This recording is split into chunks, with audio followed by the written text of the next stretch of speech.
하나님의 말씀은 신약의 말씀 사도행전 13장 38절에서 41절입니다.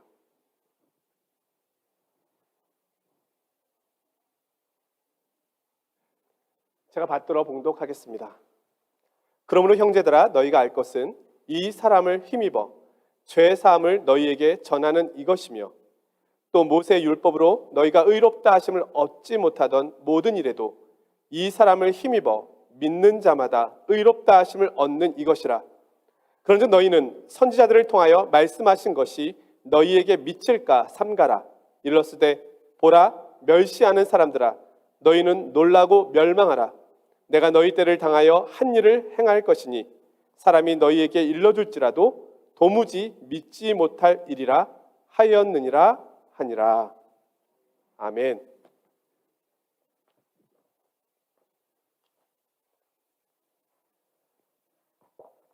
지금으로부터 약 500년 전이 되겠는데요. 1523년 8월에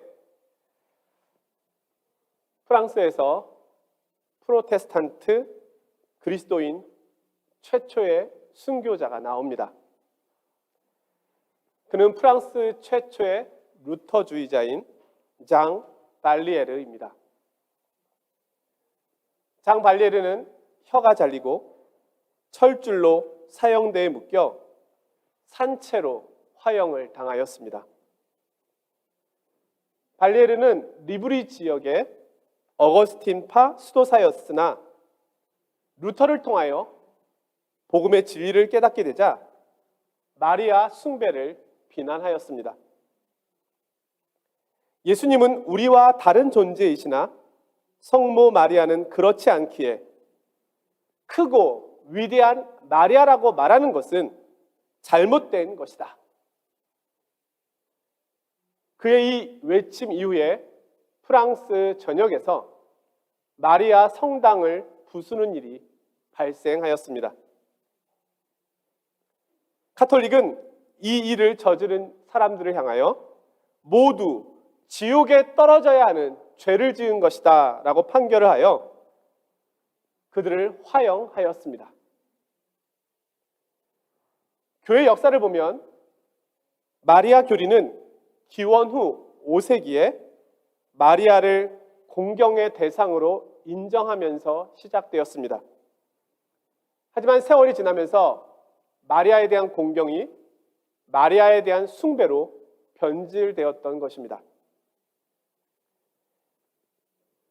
이 사건이 있을 때 종교개혁자 깔뱅이 14살의 나이로 파리로 유학을 오게 됩니다. 훗날 학자들은 이 사건이 깔뱅에게 영향을 주었을 것이라고 말하기도 하는데요. 깔뱅은 후에 그의 시편 주석 서문에서 자신의 회심이 갑작스럽게 일어난 것이라고 말하면서 다음과 같이 기록합니다. 나는 교황청의 미신에 구속되어 있었는데 그것으로부터 갑작스런 회심을 통하여 풀려났다. 그는 박해 가운데 있는 그리스도인들과 진리를 변호하기 위하여 기독교 강요라고 하는 대작을 남기게 됩니다.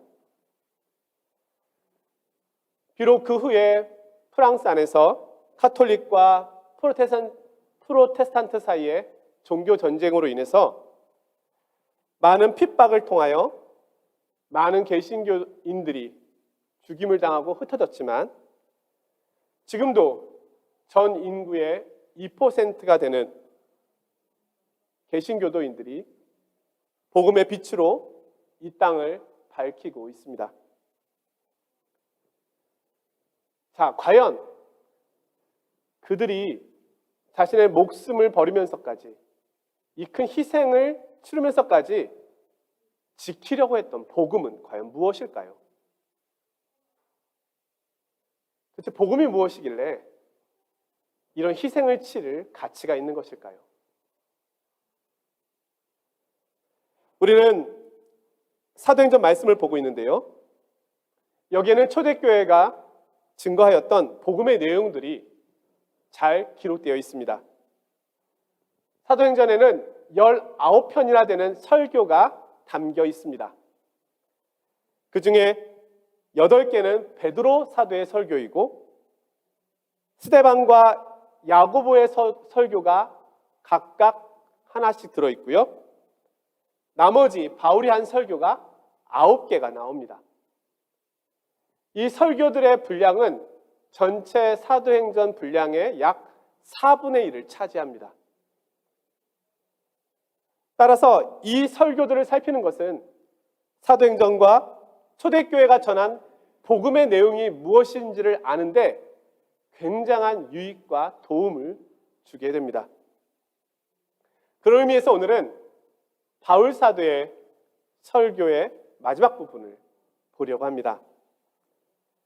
과연 어떤 내용으로 바울 사도는 복음을 전했던 것일까요? 먼저 오늘 바울의 설교를 보기에 앞서서 그의 이름이 사울에서 바울로 바뀐 내용을 살펴보고 가도록 하겠습니다. 우리가 흔히 이야기하기를 사울이 예수님을 만나기 전에는 큰 자라는 이름의 뜻으로 사울이라는 이름이었고 예수를 만난 후에는 작은 자의 이름으로 바울이라고 하는 이름을 갖게 되었다, 이렇게 이야기하는데요. 사실 이것은 근거가 희박한 내용입니다. 자, 사울이라는 이름은 그가 회심한 지 무려 13년, 14년이 지난 후에도 사용되었습니다. 사도행전 13장 2절에 보면 여전히 사울이라고 하는 이름이 등장함을 알 수가 있습니다. 그래서 학자들은 사울이라고 하는 이 이름은 바울에게 또 하나 있었던 이름이라고 이야기합니다. 자, 그는 히브리인 중에 히브리인이었고 동시에 로마 사람이었습니다. 사울이라고 하는 이름은 히브리식 이름이고 바울이라고 하는 이름은 로마식 이름입니다. 성경을 살펴보면 이런 사실을 확인할 수 있는데요. 사도행전 13장 9절을 보면 사울이 바울이라고도 불렸다라고 기록하고 있습니다. 결론적으로 사울은 히브리식 이름, 바울은 로마식 이름입니다. 그런데 사도행전 13장 후반 부분부터 이 바울이라고 하는 이름이 등장하기 시작하는데 그 이유는 바울이 이제 드디어 이방인의 선교를 시작하기 때문입니다. 이방인의 선교를 시작하면서 그는 이름을 그들에게 다가갈 수 있는 이름으로 바울로 바꾼 것입니다. 자, 그가 복음을 전했던 방법과 내용을 보도록 하겠습니다. 이방인의 복음 전도자로 부름을 받은 바울은 비시디아 안디옥에 도착합니다. 이곳은 해발 1236m가 되는 높은 지역에 위치한 중부 고원을 다스리기 위한 로마의 전략적 요충지였다고 합니다. 당시에는 로마 제국 안에서 큰 도시가 몇 군데 있었는데요. 하나가 로마, 또 하나가 알렉산드리아, 그리고 또 하나가 비시디아 안디옥이었다고 합니다. 오늘날은 터키 중남부 지방의 얄바치라고 하는 지역의 근처인데 지금도 그곳에 가면 로마 시대의 유적이 남아있고 놀랍게도요, 바울이 복음을 전했다고 하는 회당이 남아 있습니다. 회당의 크기는 굉장히 작습니다. 반면에 로마가 건축한 원형 경기장은 2만 명을 수용할 수 있는 크기의 경기장입니다. 아주 대조되는 모습으로 지금도 가시면 볼 수가 있습니다. 그것은 로마의 큰 힘에 비추어 유대인들의 힘이 얼마나 미약했고 작았는지를 보여주는 모습이기도 합니다. 사도 바울은 이 중요한 도시에 3번이나 방문을 합니다. 그리고 복음을 전하였습니다. 오늘 안식일 바울이 회당에 들어갔습니다. 자, 회당장에 모여있는 사람들을 함께 모임을 가진 후에 회당장이 마지막으로 이야기를 합니다. 자, 누구 아무 이야기도 좋으니 특별히 할 얘기가 있는 사람이 있습니까? 그때 바울이 일어나서 이야기한 내용이 오늘 우리가 읽은 사도행전 본문의 내용입니다. 사실 이 내용은 16절부터 시작하는데 우리는 끝부분만 읽은 것입니다. 다 읽기에는 너무 본문이 길어서요. 시작은 이렇게 합니다. 이스라엘 사람들과 및 하나님을 경외하는 사람들아 들으라. 자, 이스라엘 사람들이 있고 하나님을 경외하는 사람들이 있습니다. 두 부류의 사람들에게 복음을 전한 것입니다.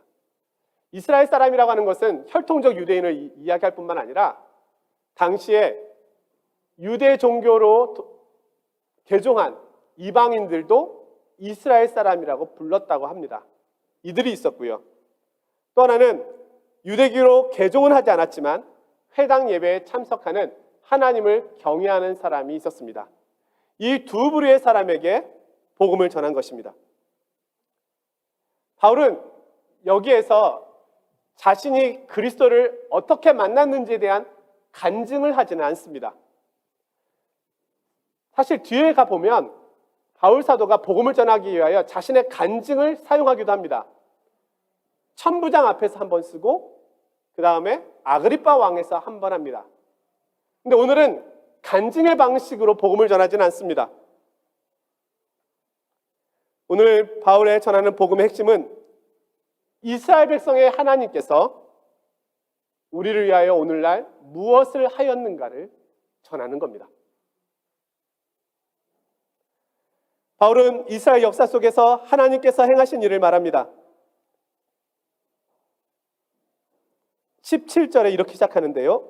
이 이스라엘 백성의 하나님이 우리 조상들을 택하시고 애굽 땅에서 나그네 된 그 백성을 높여 큰 권능으로 인도하여 내사. 하나님께서는 이스라엘 민족에게 가나안 땅을 주셨고요. 또 가나안에 정착한 그들에게 사사를 통하여 그들을 다스리게 하셨고요. 그들이 왕을 구하자 왕을 주셨고요. 그리고 약속대로 다윗의 후손을 통하여 이스라엘을 위하여 구주를 보내셨다라고 바울이 이야기한 것입니다.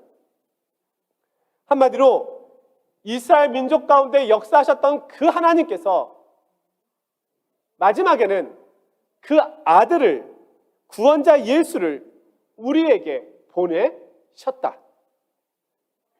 예수를 보내신 분이 하나님이시다. 그 얘기를 한 것입니다. 그런데 하나님께서 보내신 그 구원자 예수를 예루살렘에 사는 사람들과 관리들은 정죄하고 죽임으로써 선지자들이 미리 경고한 그 말씀을 응하게 하였다라고 말합니다. 예수님은 나무에 달렸고 무덤으로 내려갔으나 하나님께서 죽은 자 가운데 있는 그를 살려내셨습니다. 그리고 그는 갈릴리로부터 예루살렘에 이르기까지 많은 사람들에게 자신을 나타내셨습니다. 그리고 이 모든 일은 시편에 다윗이 미리 이야기한 내용이 성취된 것이라고 설교한 것입니다. 자, 그럼 하나님께서 왜 예수 그리스도를 보내셨을까요? 왜 예수 그리스도가 구원자가 되는 것일까요? 그를 다윗의 자손으로 보내셔서 하나님께서 하시려고 하는 일은 무엇입니까? 사실 오늘 말씀의 핵심은 이것입니다. 그것은 죄 사함입니다. 38절 39절의 말씀인데요. 그러므로 형제들아 너희가 알 것은 이 사람을 힘입어 죄 사함을 너희에게 전하는 이것이며 또 모세의 율법으로 너희가 의롭다 하심을 얻지 못하던 모든 일에도 이 사람을 힘입어 믿는 자마다 의롭다 하심을 얻는 이것이라. 오늘 바울이 전한 복음의 핵심은 죄사함입니다. 죄사함이 왜 그렇게 중요합니까?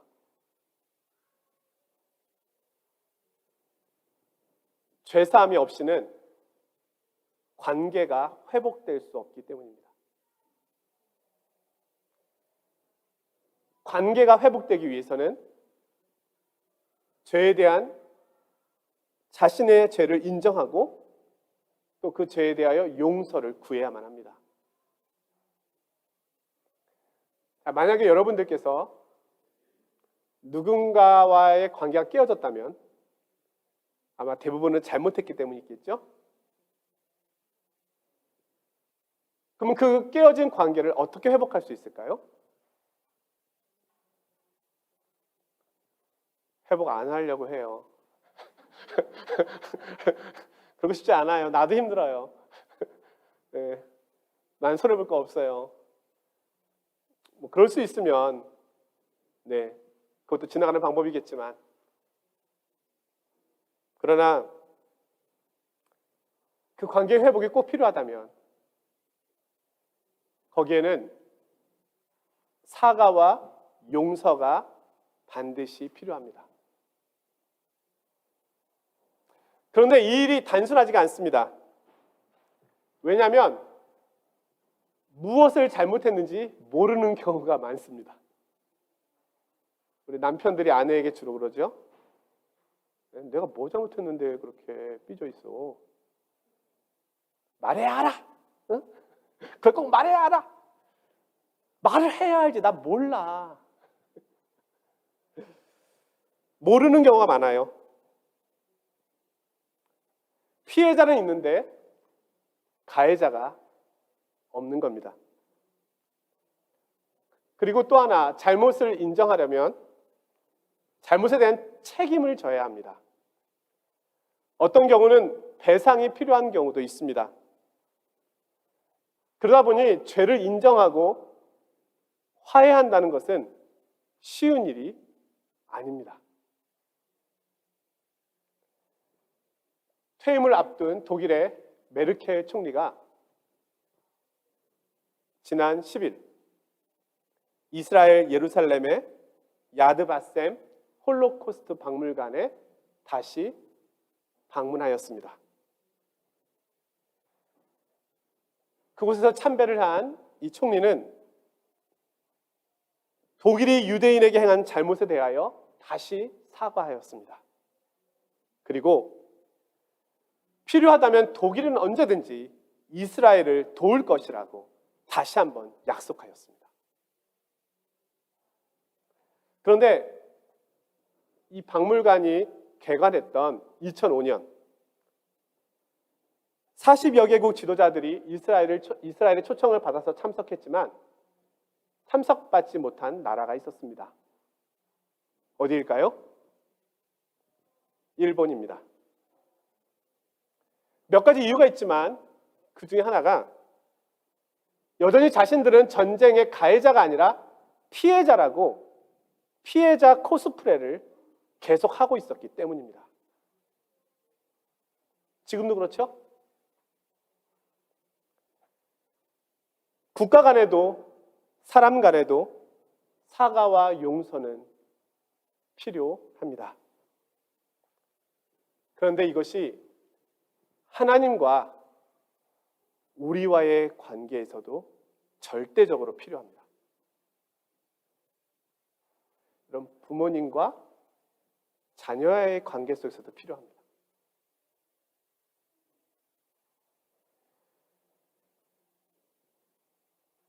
성경은 우리 인간이 하나님 앞에 범죄하였다고 말합니다. 로마서 3장 23절에 보면 모든 사람이 죄를 범하였으며 모든 사람이 하나님 앞에서 범죄하였습니다. 우리는 창조주 하나님께서 너희는 나의 형상대로 지음 받았으니까 이렇게 살아야 한다라고 말씀하셨는데요. 우리는 그렇게 살고 있지 않습니다. 그리고 그렇게 살고 싶지도 않습니다.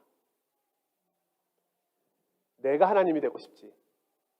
하나님이 나를 다스리고 통제하는 거 원하지 않습니다. 우리는 하나님께서 말씀하신 그 기준에 한없이 모자랍니다. 하나님의 율법은 우리에게 마음을 다하고 뜻을 다하고 힘을 다하고 목숨을 다하여 주 너의 하나님을 사랑하라. 그리고 이웃도 그렇게 하라. 말씀하셨습니다. 하지만 우리는 그렇게 살고 싶은 마음도 없고요. 그렇게 살아갈 수 있는 힘도 없습니다. 우리는 입술로는 하나님을 존경한다고 하지만 마음으로는 멀리 있습니다. 입으로 들어가는 것은 깨끗하지만 입에서 나오는 것은 증오와 미움과 음란과 탐욕과 죄악들입니다. 우리는 하나님께서 주시는 복을 받을 자격이 없습니다. 나는 새로워지고 싶지만 이 죄악들이 나를 늘 주장하고 있습니다. 그래서 우리는 하나님 앞에서 고백하게 되는 거죠. 나는 공고한 자입니다.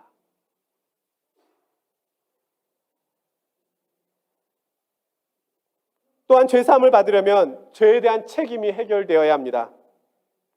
하나님 앞에서 범죄한 것은 어떤 책임의 대가가 주어질까요? 성경은 그것을 사망이라고 말합니다. 죄의 삭은 사망이요. 그러니 우리가 이것을 어떻게 해결할 수 있겠습니까? 이것이 인류가 하나님 앞에서 처해 있는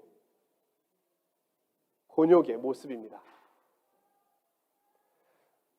그런데 복음이 있습니다. 이 복음은 놀라운 소식입니다. 하나님께서 보내신 예수 그리스도께서 우리의 죄의 값을 대신 치루어 주셨다는 겁니다. 우리의 죄의 책임을 대신 감당하신 겁니다. 뿐만 아니라 그리스도께서는 우리의 죄의 마음, 죄악된 생각, 죄악된 본성까지도 바꾸어 주신다는 겁니다.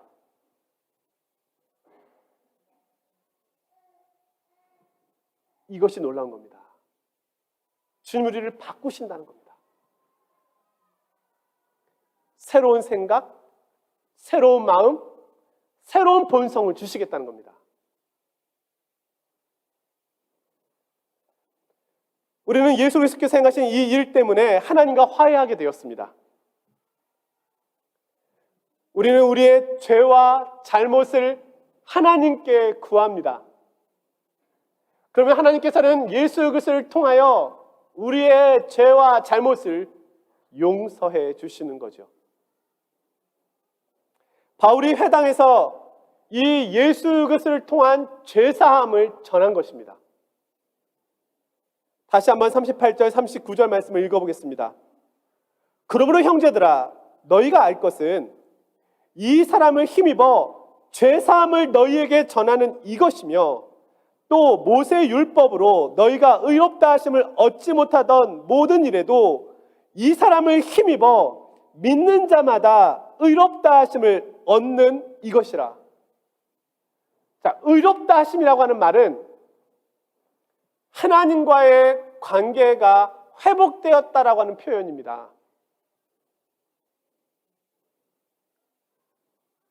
그리스도 안에서 하나님과 우리가 화해의 관계가 된 것입니다. 자, 바울의 설교가 이것이었습니다. 자, 듣는 이들의 마음이 어떻게 되었을까요? 42절에 보면 그 결과가 나오는데요. 그들이 나갈새 사람들이 청하되 다음 안식일에도 이 말씀을 하라. 그들은 더 듣고 싶었습니다. 더 알고 싶었습니다. 죄사함에 대한 메시지, 하나님과의 관계 회복에 대한 메시지를 더 듣고 싶었습니다.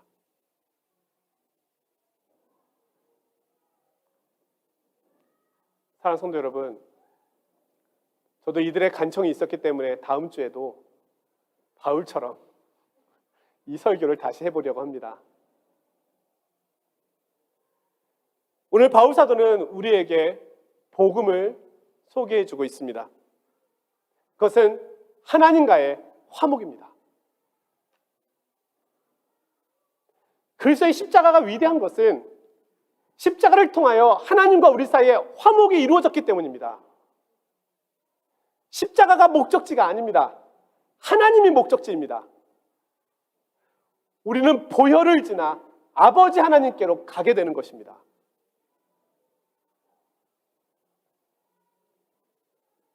오직 죄사함은 예수 그리스도를 통해서만 옵니다. 우리는 믿음으로, 이 사실을 믿음으로 이 은혜의 선물을 받게 됩니다. 하나님께서는 내 안에 돌 같은 마음을 부수십니다. 나의 죄악된 마음과 생각을 고치십니다. 나를 그리스도께로 나아오게 합니다. 나는 주님께 용서를 구합니다. 그리고 주님은 무한한 사랑으로 나를 용서하여 주십니다. 그리고 나를 새롭게 하여 주십니다. 그리스도인의 또 다른 말을 찾아보자면 그는 하나님과 화목한 사람입니다. 하나님과 함께 걷는 사람입니다. 더 이상 죄가 하나님과 우리 사이를 갈라놓을 수가 없습니다. 때로 우리는 작은 믿음과 연약함 때문에 넘어질 수 있습니다. 하지만 아주 엎드러지는 일은 없습니다.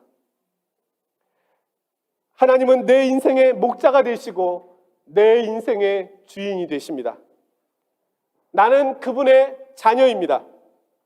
주님께서는 영원부터 영원까지 나를 지키십니다. 우리에게 이 놀라운 구원을 주신 주님의 이름을 찬양합니다. 한 주간도 하나님께 주신 이 놀라운 구원의 은혜 묵상하시고 주님과 함께 동행하시고 주님과 깊은 사귐 가운데 있는 복된 시간이 되시기를 주님의 이름으로 축원드립니다.